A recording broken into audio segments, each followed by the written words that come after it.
Welcome to my channel. Today I'm going to show you a program I created in Dark Basic Professional, which is a free Windows basic application. The program is a Sprite editor. It's a program created for the development of sprites. If you're into cross development, it cuts into the time to create a sprite graphics for the TI-99. It's very simple to use, very fast. It's a great alternative. It's a Windows application, which makes it compatible with pretty much any Windows machine out there right now. And hopefully you'll find it interesting. So let's take a look at it. Let's hit enter, and as you can see on the screen, this is the sprite editor screen. It looks and resembles a TI-99 screen. It's not an emulator. This is a Windows application. I created an environment that sort of resembles the TI-99 computer of the 80s, but with the without the speed limitations. But that's something for another topic. I can show you what it's all about in the description. But for now, let's talk about the sprite editor, this application, which is, as you can see, it has the look and feel of a TI application, but it's a Windows application. The first thing you can see is the sprite screen. It consists of 4 sprites, 8 by 8 each, just as in the TI. As you can see, it's divided by 4 regions. You know that as you know, in TI, you have the four sprites. When you have a magnified sprite, it consists of 4 actual characters in 4 different regions. Like this is the top left, then the bottom left, top right, and bottom right. And this program highlights each region to make it easier to know where you are. And at the bottom, as you can see, it has the hex representation of the bits that you turn on and off as you create your graphics. The program also has a description of the sprite that you're working on.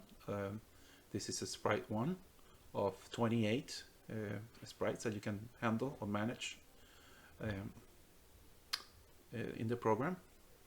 Then you have here another description of the sprite that you're working on, and where the cursor is, in which row and column, the size of the sprite, the color, the current color, the color name or description, and the color number of the sprite.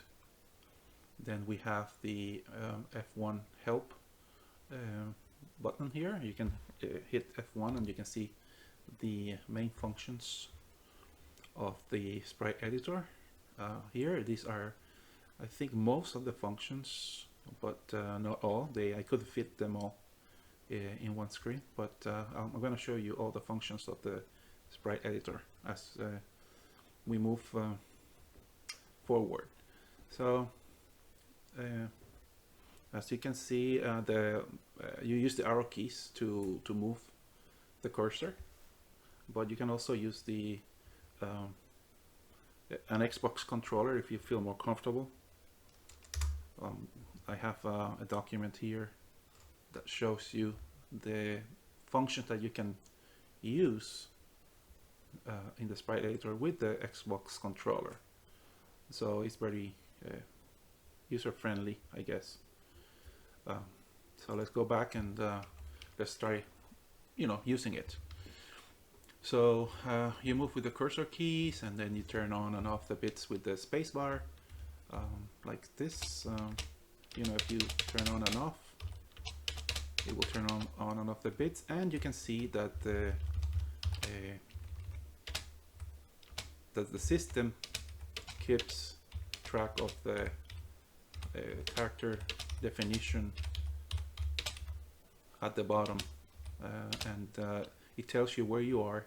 So right now I'm on the top left sprite, so it's indicated by the arrow at the bottom, as you can see here, and it tells you, you know, which you know, what the definition, the hex definition for this particular sprite is. As you can see, I'm also, you know, put some dots on and off here in the top right sprite, which is this one, indicated by this arrow. So it also shows you, you know, the bits, the hex definitions for that. So if you want to delete the sprite, you just hit the delete key and clear. If you you know, do something here and you don't like it, hit delete, but you say no, I don't want to delete it, you just say no, are you sure? No. It gives you a chance to change your mind. But if you want to just delete, just hit delete and say yes, confirm your choice. As I said, you have 28 sprites to work with, and you can animate them. So let's for instance create a simple image here that takes up the 4 regions. Let's do a little character here.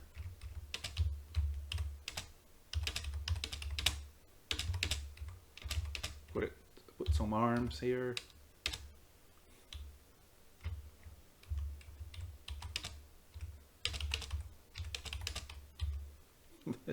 It's a kind of I'm not an artist, that's for sure. So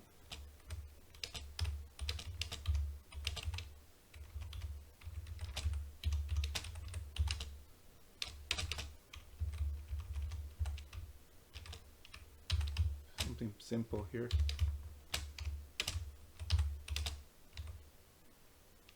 Let's add some legs and feet. Just paint it. And we have our character. So yeah, this is an example of what you can do. You can resize it with F10. So you can see it, you know, in a larger scale. Then you can, you know, color it. Right now it's black, but if you go to F11 or F12, you can go up and down in the table of colors, and it follows the same color sequence as in the TI. So for example, black 2, medium green, then light green, dark blue. Obviously you can't not see it on the screen. Light blue, because the screen, the background screen is the same. Then you have light blue, dark red, cyan, medium red, light red, dark yellow, light yellow, dark green, magenta, gray, white, and then transparent, and so on and so forth. You can go back and forth with the colors of your choice. So this is the green giant, I guess. Now you can see that at the bottom, this is the definition of the character. If you like what you see and you want to save this this image, you can do that and save it using F9, and it will give you the saves option, and it will ask you to type a file name and then hit enter. And if you leave it blank, because if you change your mind, you don't want to save, just hit enter, and it will say no file saved, and it will let you continue and go back to your work. But if you decide to save it, for instance, hit F9 again, save sprite, and let's give it a file name. So let's call this the green giant. Green giant. That's the only thing you need to do. Type in green giant. You can type it in, you know, caps, lowercase, and however you want. Hit enter, and immediately it will save it, and it will tell you how many sprites it saved, if it saved successfully, and then to continue, hit any key. So what happens now? So when once you save it, it will go into the sprite files folder.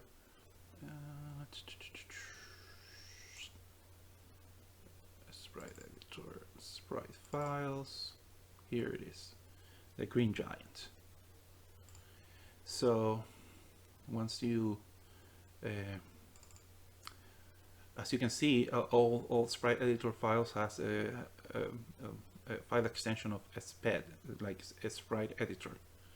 So when you open the sprite editor text file, it will show you the entire definition of the sprite. It will give you the sprite name, the color that you last were using, which is in this case 13, which is the dark green, and the sprite definition. And you can just put this into a like a cold char statement, and then create a sprite. Very simple. So it's you know, very useful for cross development. So let's put it real quick to the use, and let's go to Classic 99 and show it to you. Let's go to Classic 99. Let's go to the standard basic, and first I guess, you know, this we can just change this into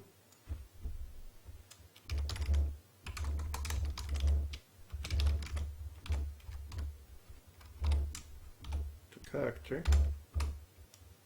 Let's put it here, and then let's do a quick little sprite. Let's magnify it first. All sprite number 1, 128, color 13. Let's put it in 100. And let's put my numbers, don't forget. I always forget. And then 130, go to 130. Let's go clear.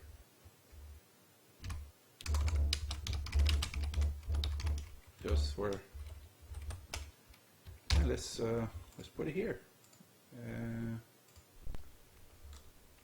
Let's see. There you go. That's the sprite that we just created.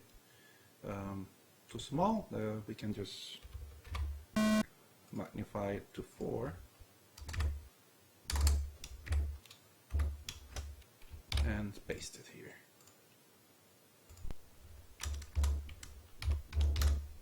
There we go. Okay, and we can put it in motion. I mean, it's exactly the same as in the TI. So let's just do that. Just very quickly put it in motion. Okay, so you know, as you can see, it's very simple. You can start creating graphics, and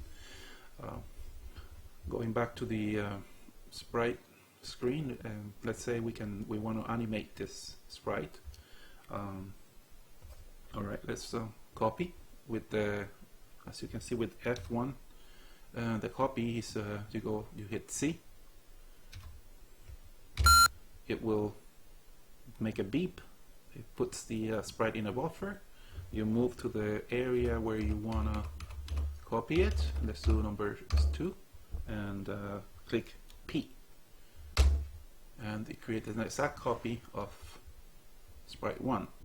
So sprite 1 and 2 are exactly the same, but you can see the screen sprite 2 here and then sprite 1 here.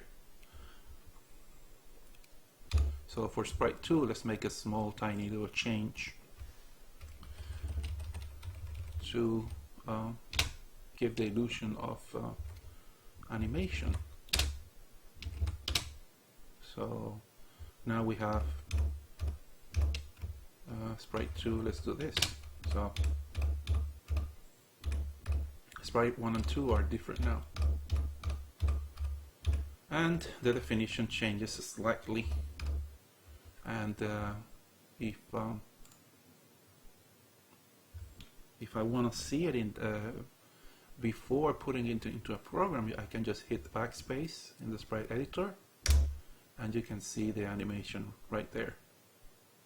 It loops with all the active sprites, 1 and 2 in this case.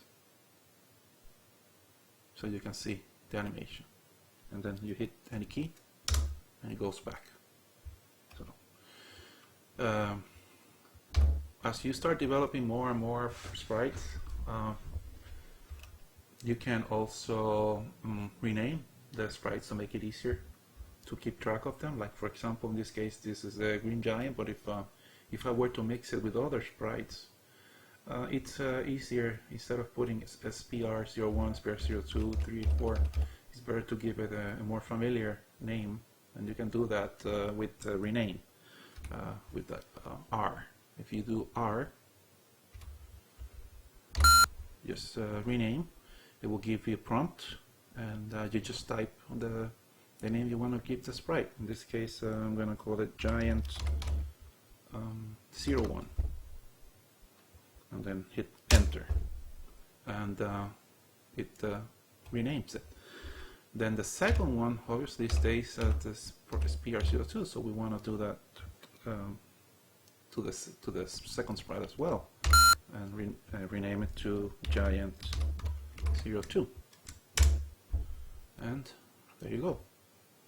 So sprite 1 is here, giant 0. You'd still keep track of which sprite is which, but now at the top left you have a friendly name. So giant 2, giant 1, sprite 2, same size, same color, and you can see it right there on the screen. Same thing. Okay. So these are, like the essentials of creating a sprite. But now, okay, I don't like the placement of that sprite. It's in the middle. I wanna shift it to the left. Can I do that? Yes, you can. So as you see, you can use the WASD keys to shift the bits anywhere, up, down, left, and right. So let's do that. Let's try that out. So let's say giant 1, I want to shift it to the left. So you can just hit WASD and it'll go left, right, up, and down. And it automatically keeps track of the calculations, and everything works fine. So let's put it here and here, see, and then if we animate it, it will quickly show you, the changes right there.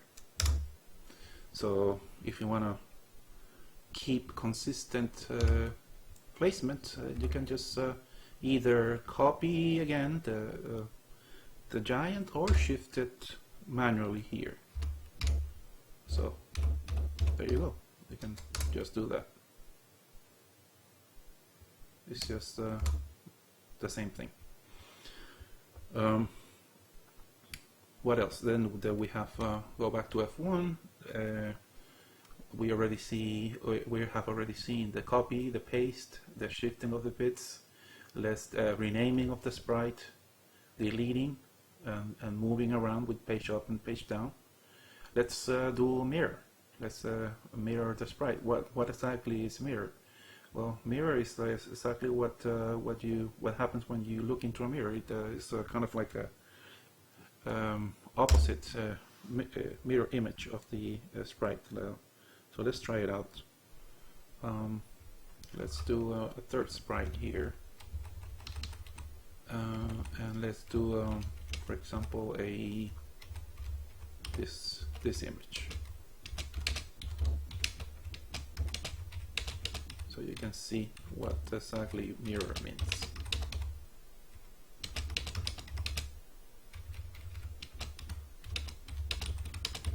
So if you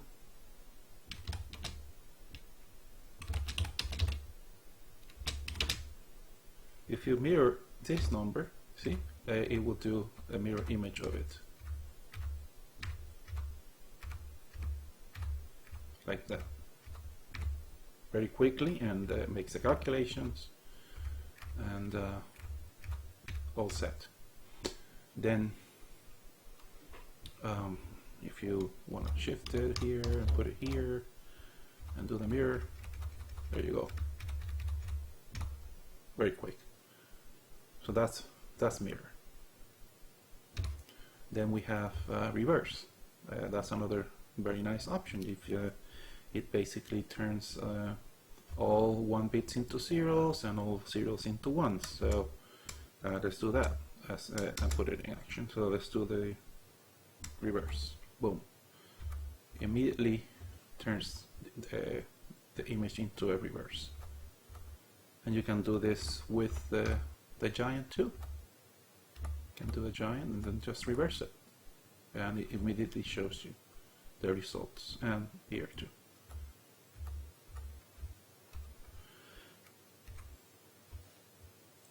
It's very quick. We have also rotate, and it rotates clockwise. So let's show you what that means. So you can hit F4, it will start rotating the sprite exactly from where it is, from the origin. And if you hit, push it and leave it pushed, it will show you very quickly. So with a combination of F4 and F2, you can just pretty much do multiple sprite animations quickly. It's very convenient. So then we have the same options, but for a single sprite, because as we've been talking about, magnified double-sized sprites. So you can also work on single sprites. Let's shift this one here just to make it into an 8x8. So right now, if I move here, this is an 8x8 sprite, and I can only work with this using the options here, like F4, F5, F6, and F7. So it will do reverse, mirror, rotate with a single sprite, but it has to be the top left sprite. For example, in this case, if I want to mirror this sprite, instead of doing F2, I'll do F6. I mean F5, sorry. And it will do it for this single sprite. So if I let's say I put stuff here,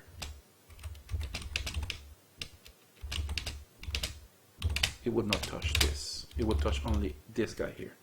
So if I do F5, it would only affect a single sprite. So you can also work just with single sprites. If you want to do just 8x8 sprites, it's right there, and you just focus on this line here. You just ignore everything else here. And the same with the reverse. You can do reverse, and you can rotate just this guy here. Very simple.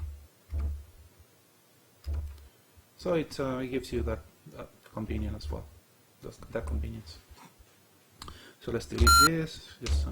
Just for example, demonstration purposes. What else will we have? Oh, obviously you can, as I said, you can save, but you can also load sprites. So let's save this. We have giant 1, giant 2, and nothing else. Everything is clear. So let's save this. This is the final product. So let's save this. We want to save it. So let's save the sprite, and let's say that we want to overwrite the green giant. So accidentally we cannot overwrite it. So let's write green giant here. File already exists. It will tell you.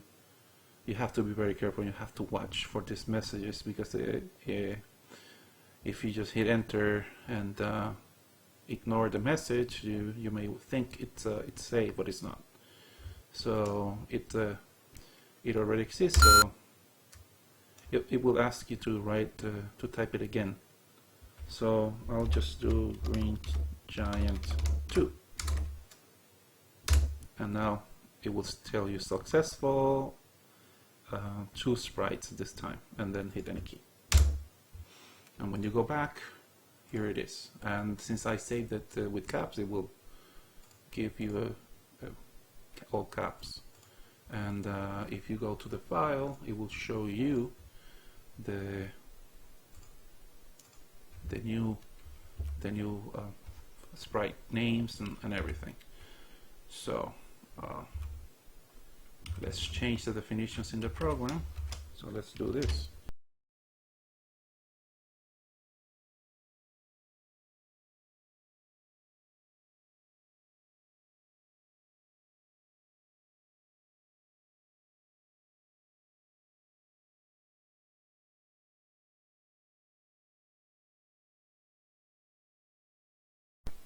And go back to classic 99. Let's do a new, just start from scratch. Paste XB. Let's do this again. Let's see how it goes. See, and it's start animating the sprite.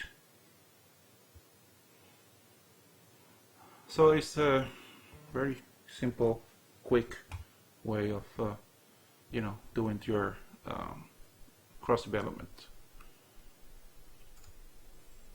of sprites on the TI, and you can just simplify and focus on coding and worrying less about graphic definitions. And now that we saved our work, now we can use the load feature of the sprite editor. Let's take a look at it. So first of all, let's look at what are we going to load. So for example, we have a whole bunch of files here that we can take a look at. Let's see this Jar's Revenge. If I open it and just take a look at it, it has a whole bunch of definitions that I created a while ago for some project that I had, some idea of a Jar's Revenge game that I had, that I never finished, but it's there for the future. But if you can see, there's a whole bunch of definitions, and let's take a look at them. See what exactly was I doing at that time. So once we go back to the sprite editor, we take a look at the, we already saved this, the green giant stuff. Let's go and do a load, and now take a look at the screen and see load sprites from file. And let's go back to the, we have to type exactly the name without extension. So in this case, it's Jar's Revenge. The last in the sequence was Jar's Revenge 13. Let's just do this Jar's Revenge 13 and just type it in exactly as as I can see on the screen. So let's type it in, jars revenge 13. No extension necessary. As a matter of fact, if you type the extension, it will not load. It will not find it. So let's say I type jars blah blah blah blah. File does not exist. So you have to type it exactly. There's no wildcards here, nothing like that. So jars revenge 13. Let's do this. Boom. And it will tell you files loaded successfully. File loaded successfully, sprites loaded, 25 sprites. So if I go back to the file, there's revenge, and select. Yeah, it says 26, but it's, you know, because this last one, so it's actually 25. See, 25 lines. So it's exactly the same count, 25 characters. Or sprites in this case. So once the file is loaded, it asks you to hit any key.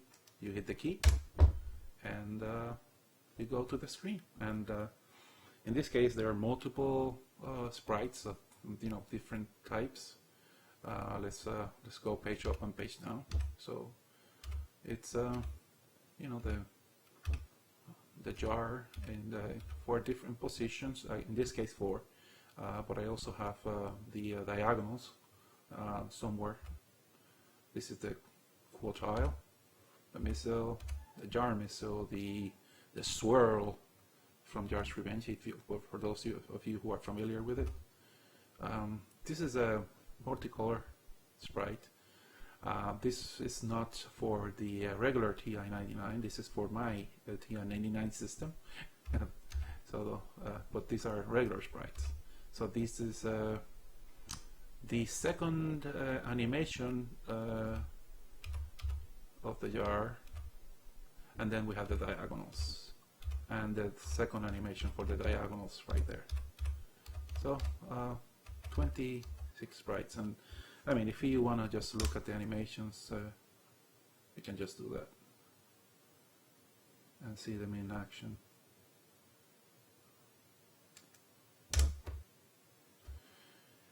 And that's how you load sprites, and you know, you can just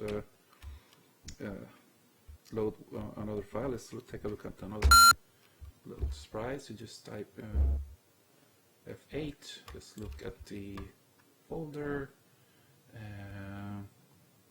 Let's look at this Running Man. I have no idea what that is, but let's take a look at Running Man. So let's type Running Man. Boom, and it's 6 sprites loaded, and then we have this guy here, 6 sprites, and then obviously we had 25 sprites already, and it will leave all the sprites there, so it will not overwrite those. So you have to take that into consideration. It doesn't overwrite the other sprites. So if you really want to overwrite everything, my recommendation is just to close the program, exit, like this with escape, say yes, clear the screen, and then restart it and open it again. I think it's quicker than deleting everything else, and then just load again, Running Man. And then you go, and now you have only the those sprites to work with.